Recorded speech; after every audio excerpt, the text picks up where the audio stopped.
Gray by Oscar Wilde. The Preface. The artist is the creator of beautiful things. To reveal art and conceal the artist is art's aim. The critic is he who can translate into another manner, or a new material, his impression of beautiful things. The highest, as the lowest form of criticism, is a mode of autobiography.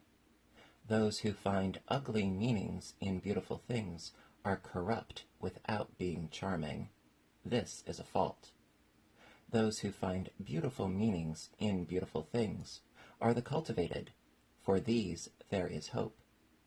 They are the elect, to whom beautiful things mean only beauty.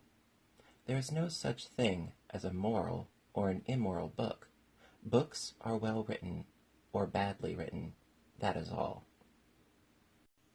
The 19th century dislike of realism is the rage of Caliban seeing his own face in a glass. The 19th century dislike of romanticism is the rage of Caliban not seeing his own face in a glass. The moral life of man forms a part of the subject matter of the artist, but the morality of art consists in the perfect use of an imperfect medium. No artist desires to prove anything. Even things that are true can be proved. No artist has ethical sympathies. An ethical sympathy in an artist is an unpardonable mannerism of style. No artist is ever morbid. The artist can express everything. Thought and language are to the artist instruments of art. Vice and virtue are to the artist materials for an art. From the point of view of form, the type of all the arts is the art of the musician. From the point of view of feeling, the actor's craft is the type. All art is at once surface and symbol. Those who go beneath the surface do so at their peril. Those who read the symbol do so at their peril. It is the spectator and not life that art really mirrors. Diversity of opinion about a work of art shows that the work is new, complex, and vital. When critics disagree, the artist is in accord with himself. We can forgive a man for making a useful thing as long as he does not admire it. The only excuse for making a useless thing is that one admires it intensely. All art is quite useless. Oscar Wilde. Chapter 1.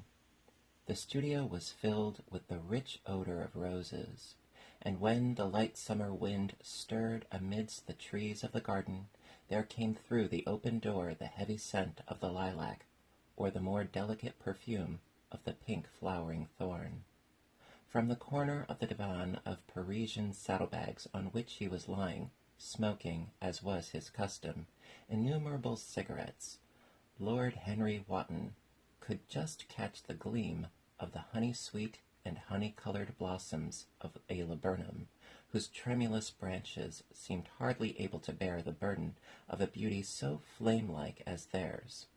And now and then the fantastic shadows of birds in flight flitted across the long tussore silk curtains that were stretched in front of the huge window, producing a kind of momentary Japanese effect, and making him think of those pallid, jade-faced painters of Tokyo who, through the medium of an art that is necessarily immobile, seek to convey the sense of swiftness and motion. The sullen murmur of the bees, shouldering their way through the long unmown grass, or circling with monotonous insistence round the dusty gilt horns of the straggling woodbine, seemed to make the stillness more oppressive. The dim roar of London was like the bourdon note of a distant organ. In the center of the room, clamped to an upright easel, stood the full-length portrait of a young man of extraordinary personal beauty, and in front of it, some little distance away, was sitting the artist himself, Basil Hallward, whose sudden disappearance some years ago caused, at the time, such public excitement, and gave rise to so many strange conjectures.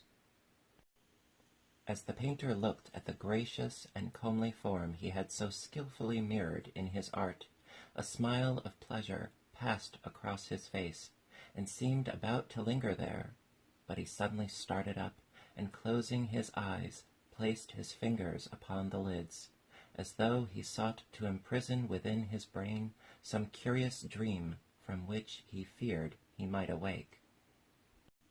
"It is your best work, Basil, the best thing you have ever done," said Lord Henry languidly. "You must certainly send it next year to the Grosvenor. The Academy is too large and too vulgar.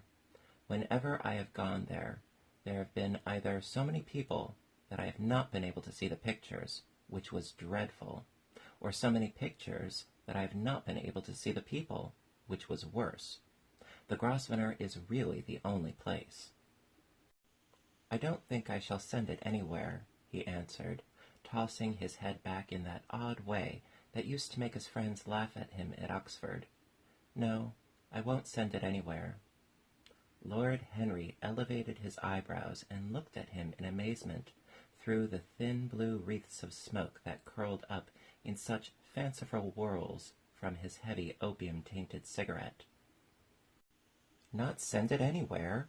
My dear fellow, why? Have you any reason? What odd chaps you painters are! You do anything in the world to gain a reputation. As soon as you have one, you seem to want to throw it away.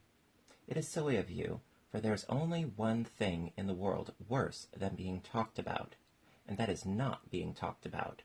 A portrait like this would set you far above all the young men in England, and make the old men quite jealous, if old men are ever capable of any emotion." "I know you will laugh at me," he replied, "but I really can't exhibit it. I have put too much of myself into it." Lord Henry stretched himself out on the divan and laughed. "Yes, I knew you would, but it is quite true all the same." "Too much of yourself in it? Upon my word, Basil, I didn't know you were so vain, and I really can't see any resemblance between you, with your rugged, strong face and your coal-black hair, and this young Adonis, who looks as if he was made out of ivory and rose-leaves.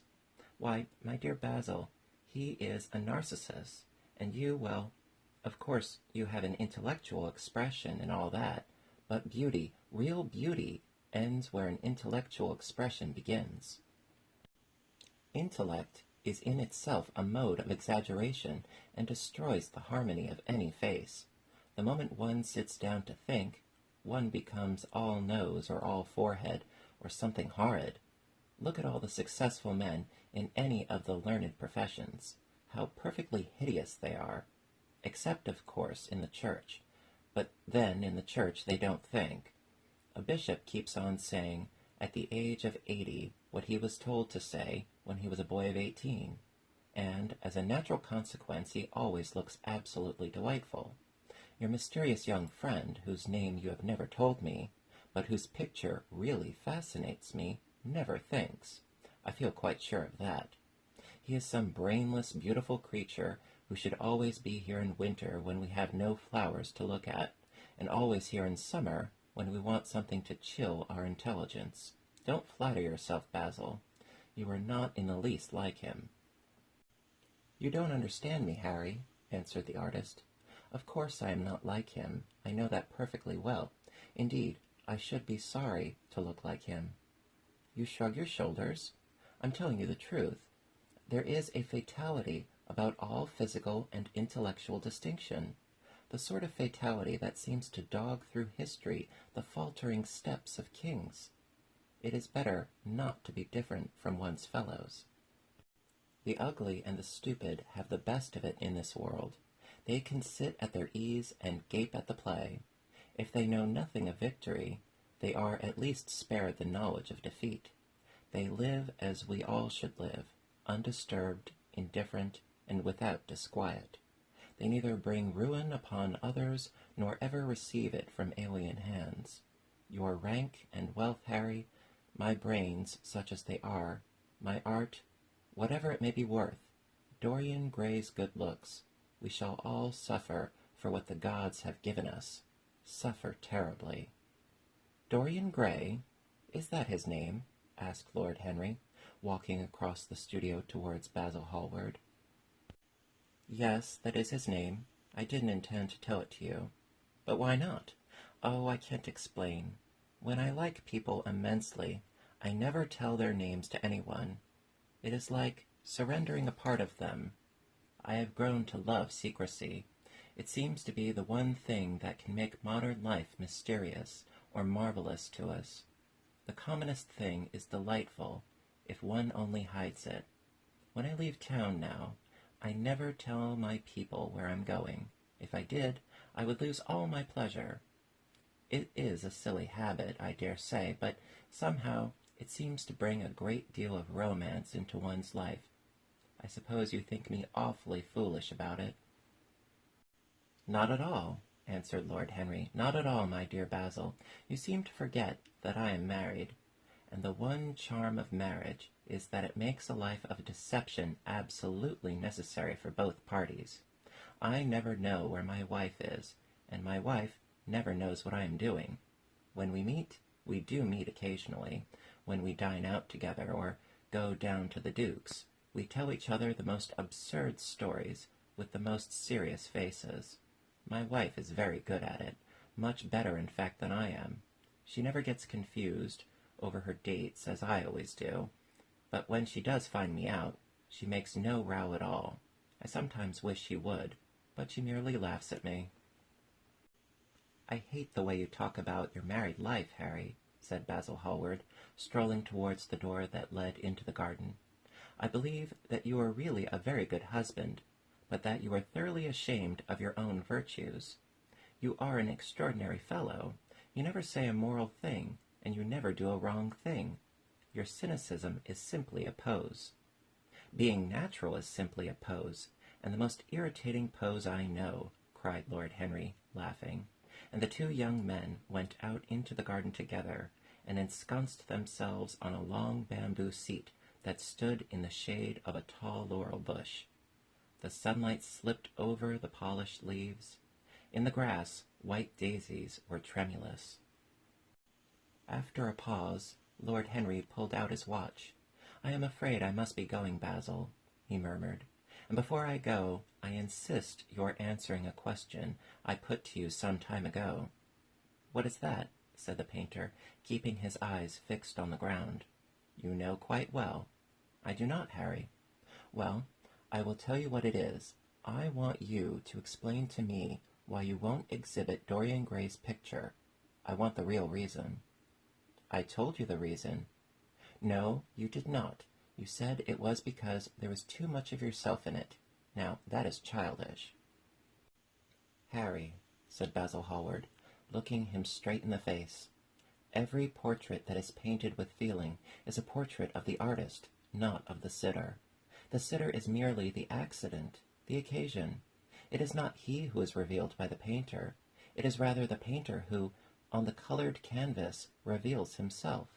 The reason I will not exhibit this picture is that I am afraid that I have shown in it the secret of my own soul. Lord Henry laughed. And what is that? He asked. I will tell you, said Hallward, but an expression of perplexity came over his face.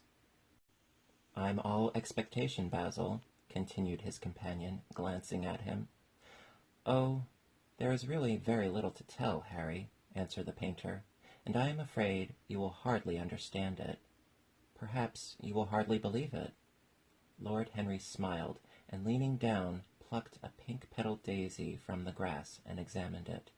I am quite sure I shall understand it, he replied, gazing intently at the little golden, white-feathered disk. And as for believing things, I can believe anything, provided that it is quite incredible. The wind shook some blossoms from the trees, and the heavy lilac blooms, with their clustering stars, moved to and fro in the languid air. A grasshopper began to chirrup by the wall, and like a blue thread, a long, thin dragonfly floated past on its brown gauze wings. Lord Henry felt as if he could hear Basil Hallward's heart beating, and wondered what was coming. The story is simply this, said the painter after some time. 2 months ago, I went to a crush at Lady Brandon's.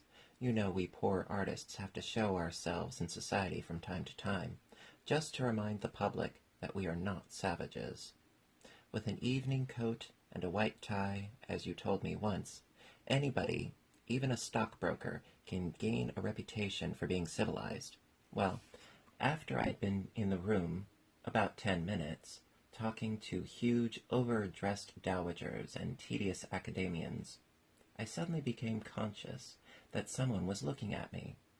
I turned halfway round and saw Dorian Gray for the first time. When our eyes met, I felt that I was growing pale. A curious sensation of terror came over me. I knew that I had come face to face with someone whose mere personality was so fascinating that, if I allowed it to do so, it would absorb my whole nature, my whole soul, my very art itself. I did not want any external influence in my life. You know yourself, Harry, how independent I am by nature. I've always been my own master, had at least always been so, till I met Dorian Gray. Then, but I don't know how to explain it to you, something seemed to tell me that I was on the verge of a terrible crisis in my life. I had a strange feeling that fate had in store for me exquisite joys and exquisite sorrows. I grew afraid and turned to quit the room. It was not conscience that made me do so. It was a sort of cowardice.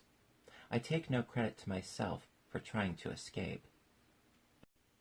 Conscience and cowardice are really the same things, Basil. Conscience is the trade name of the firm. That is all. I don't believe that, Harry, and I don't believe you do either. However, whatever was my motive, and it may have been pride, for I used to be very proud, I certainly struggled to the door. There, of course, I stumbled against Lady Brandon. "You are not going to run away so soon, Mr. Hallward," she screamed out. You know her curiously shrill voice. "Yes, she is a peacock in everything but beauty," said Lord Henry, pulling the daisy to bits with his long, nervous fingers. I could not get rid of her. She brought me up to royalties and people with stars and garters, and elderly ladies with gigantic tiaras and parrot noses. She spoke of me as her dearest friend. I had only met her once before, but she took it into her head to lionize me. I believe some picture of mine had made a great success at the time, at least had been chattered about in the penny newspapers, which is the 19th century standard of immortality.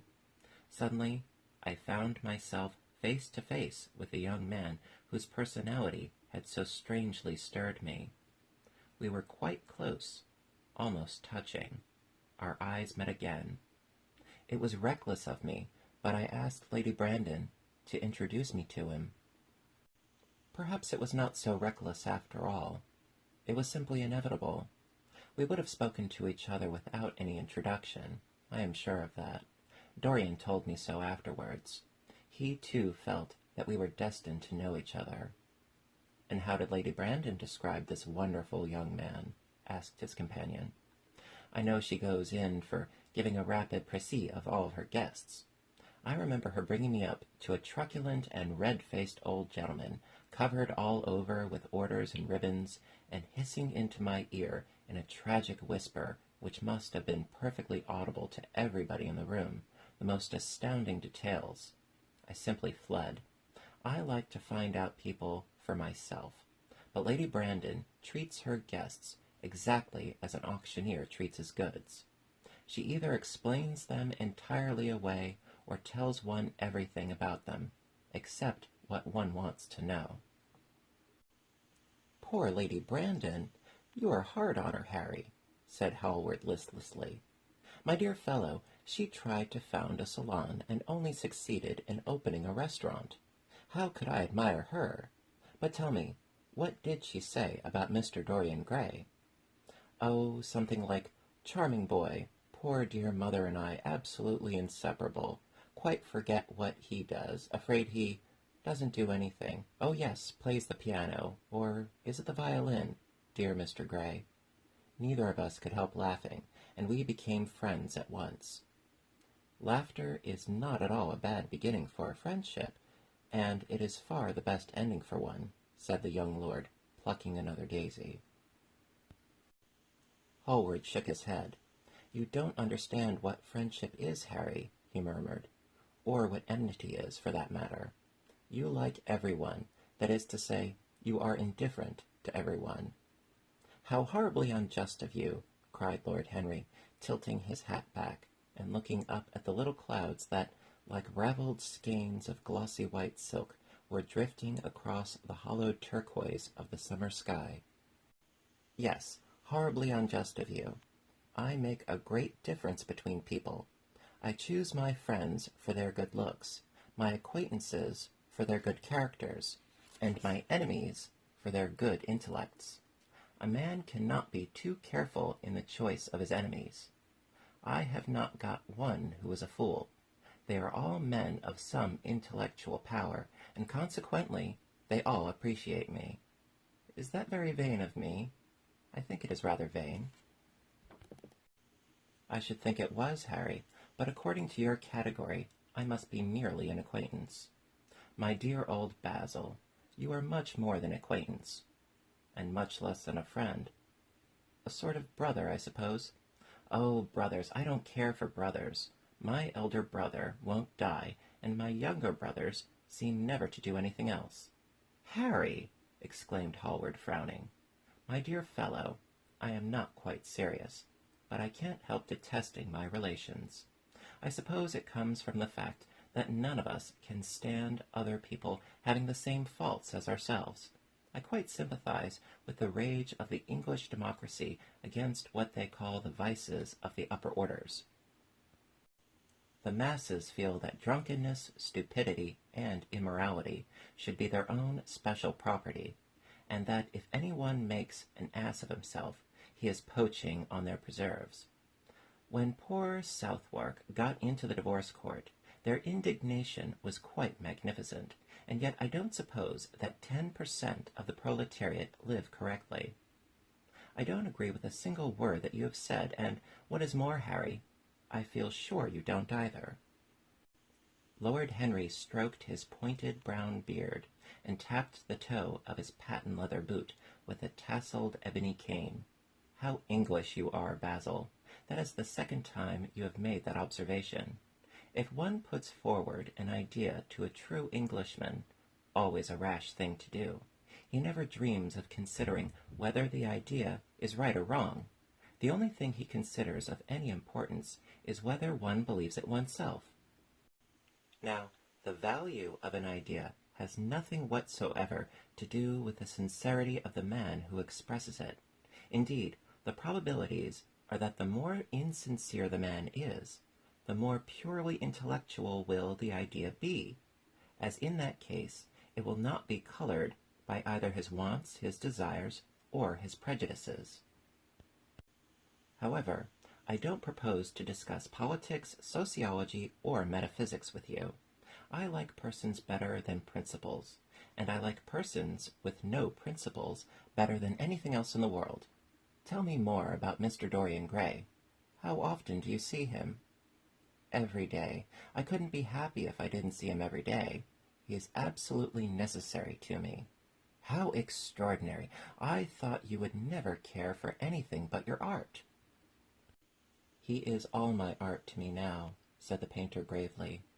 I sometimes think, Harry, that there are only two eras of any importance in the world's history. The first is the appearance of a new medium for art, and the second is the appearance of a new personality for art also. What the invention of oil painting was to the Venetians, the face of Antinous was to late Greek sculpture, and the face of Dorian Gray will some day be to me. It is not merely that I paint from him, draw from him, sketch from him.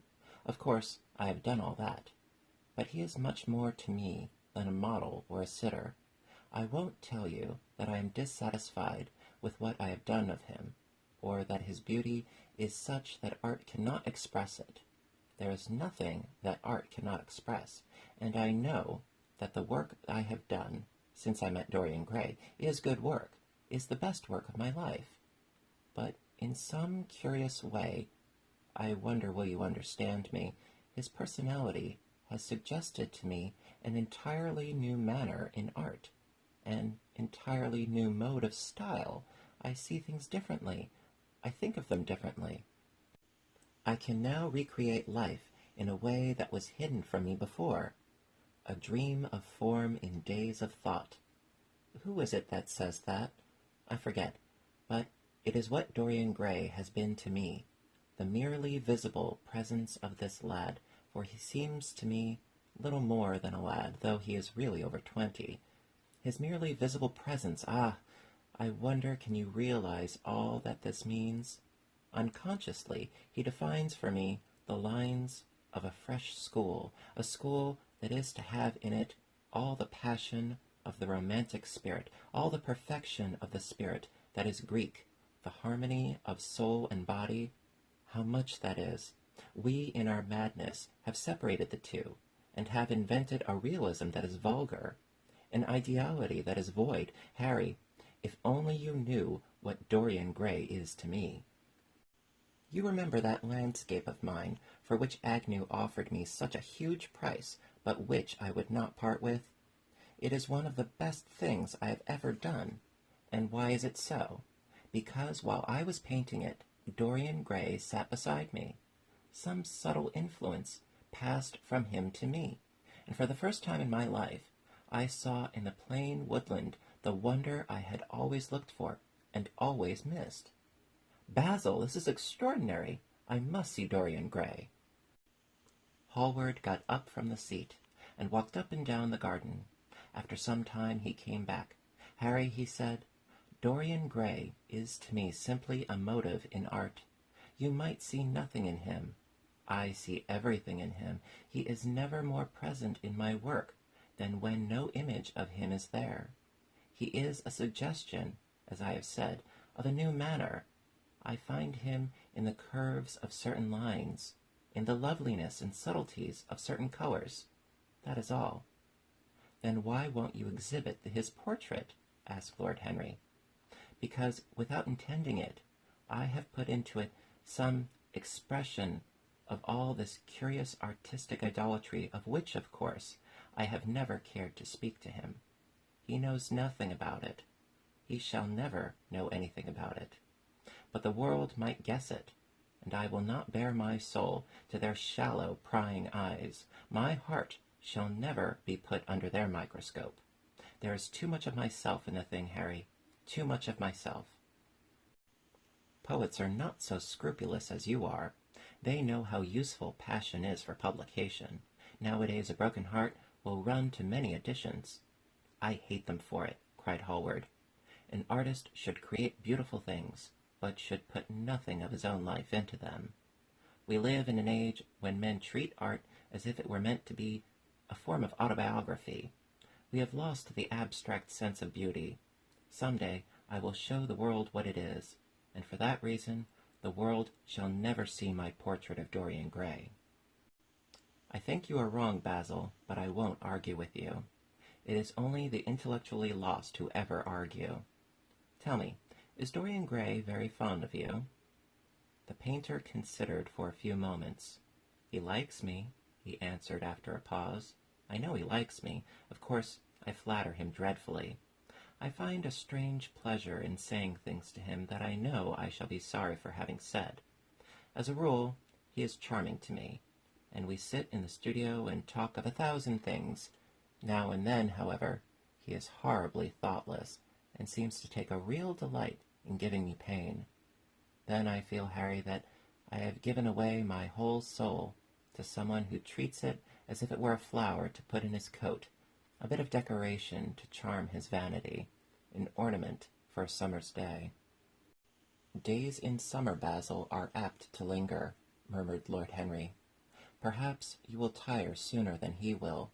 It is a sad thing to think of, but there is no doubt that genius lasts longer than beauty. That accounts for the fact that we all take such pains to over-educate ourselves.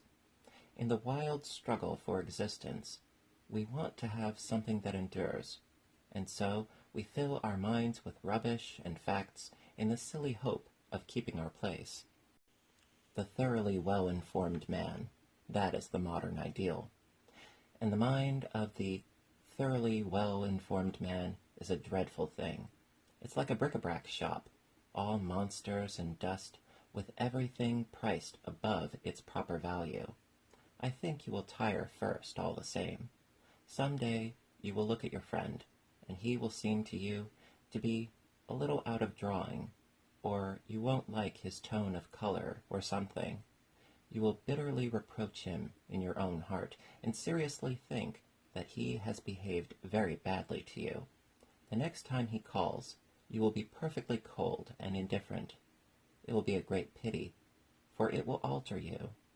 What you have told me is quite a romance of art one might call it, and the worst of having a romance of any kind is that it leaves one so unromantic. Harry, don't talk like that. As long as I live, the personality of Dorian Gray will dominate me. You can't feel what I feel. You change too often. Ah, my dear Basil, that is exactly why I can feel it. Those who are faithful know only the trivial side of love. It is the faithless who know love's tragedies. And Lord Henry struck a light on a dainty silver case and began to smoke a cigarette with a self-conscious and satisfied air, as if he had summed up the world in a phrase. There was a rustle of chirruping sparrows in the green lacquer leaves of the ivy, and the blue cloud shadows chased themselves across the grass like swallows. How pleasant it was in the garden, and how delightful other people's emotions were. Much more delightful than their ideas, it seemed to him. One's own soul, and the passions of one's friends, those were the fascinating things in life. He pictured to himself with silent amusement the tedious luncheon that he had missed by staying so long with Basil Hallward. Had he gone to his aunt's, he would have been sure to have met Lord Goodbody there, and the whole conversation would have been about the feeding of the poor and the necessity for model lodging-houses. Each class would have preached the importance of those virtues, for whose exercise there was no necessity in their own lives. The rich would have spoken on the value of thrift, and the idle grown eloquent over the dignity of labor. It was charming to have escaped all that. As he thought of his aunt, an idea seemed to strike him. He turned to Hallward and said, "My dear fellow, I have just remembered." "Remembered what, Harry?" "Where I heard the name of Dorian Gray." "Where was it?" asked Hallward, with a slight frown. "Don't look so angry, Basil. It was at my aunt Lady Agatha's. She told me she had discovered a wonderful young man who was going to help her in the East End, and that his name was Dorian Gray. I am bound to state that she never told me he was good-looking. Women have no appreciation of good looks. At least, good women have not. She said he was very earnest and had a beautiful nature.